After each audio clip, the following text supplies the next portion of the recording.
Well, the brain is kind of like, you can think of the brain kind of like a car engine in a car, from the standpoint that when you're, whatever you're doing, whether you're awake or sleeping, the brain is cycling. It's pulsing actually, and it's tuning into all kinds of signals around you.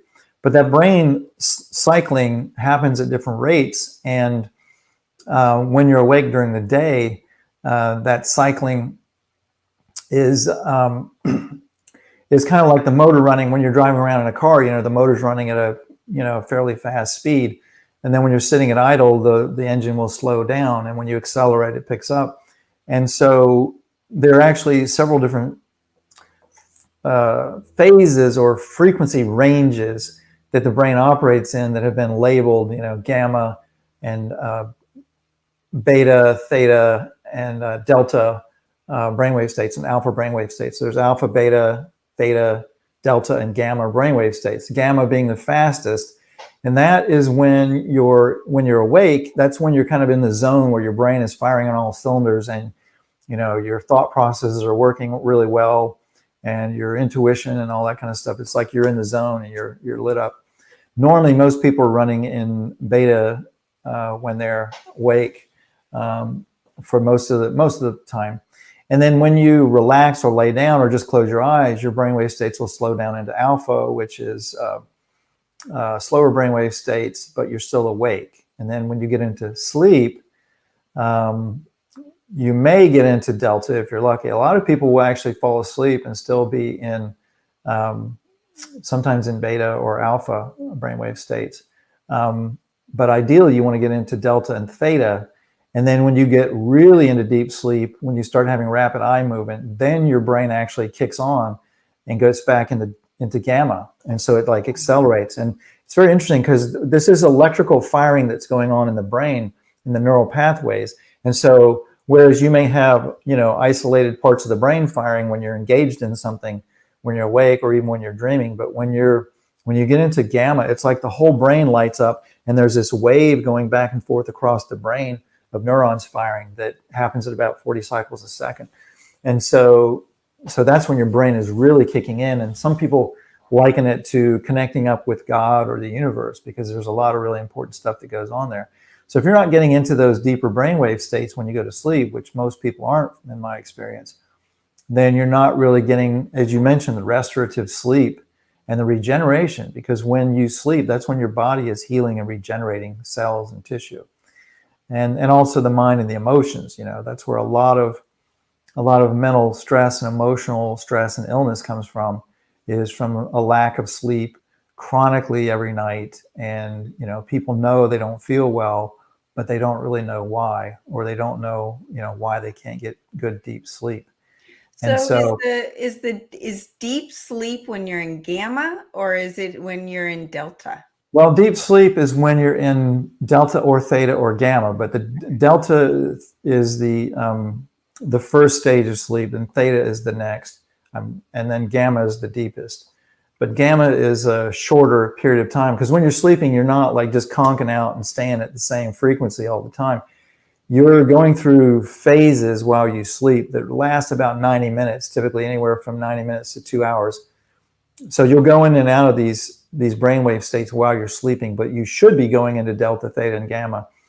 But a lot of people don't get that far. They may stay in alpha, or pop out of delta, theta into alpha.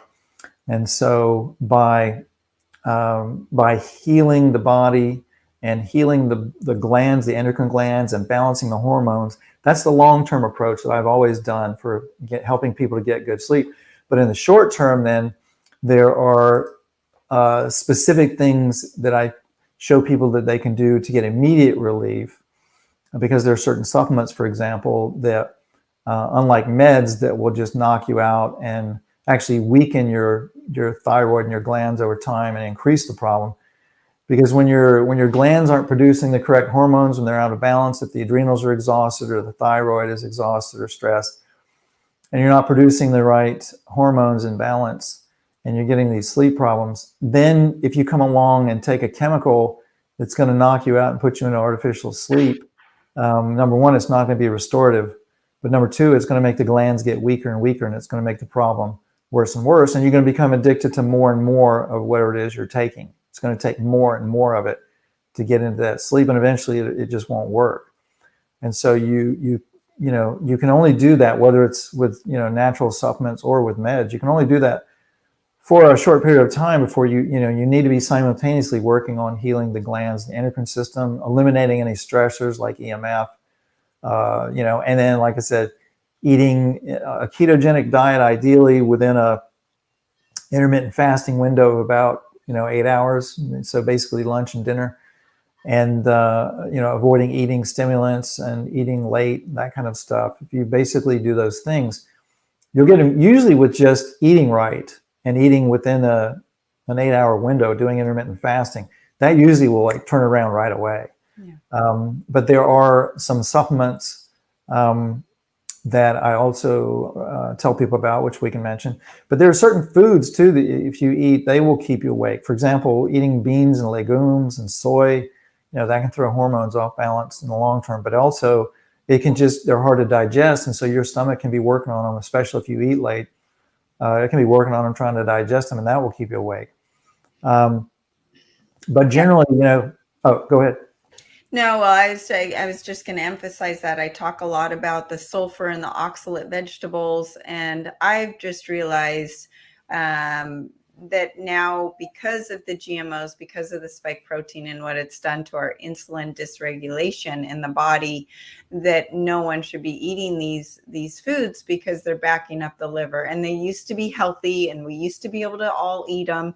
The broccoli, the kale, the bok choy and cabbage, all, and then the oxalates, where you've got which is also a kale, but almonds, chocolate. Some of these foods are downregulating the thyroid, causing Hashimoto's, disrupting the detox pathways, and that a backed up liver is going to wake you up at night. And then there's this dysregulation of insulin, which is going to affect our blood sugar. And what we're also seeing is that because of the impact of the spike protein, and then compounded by excess chronic stress, cortisol, epinephrine are up, adrenals are wiped out, and then we're drinking more coffee, we're reaching for the monster drink. Those are going to burn out the adrenals even more, and then it's this vicious cycle of not being able to get on top of our sleep. And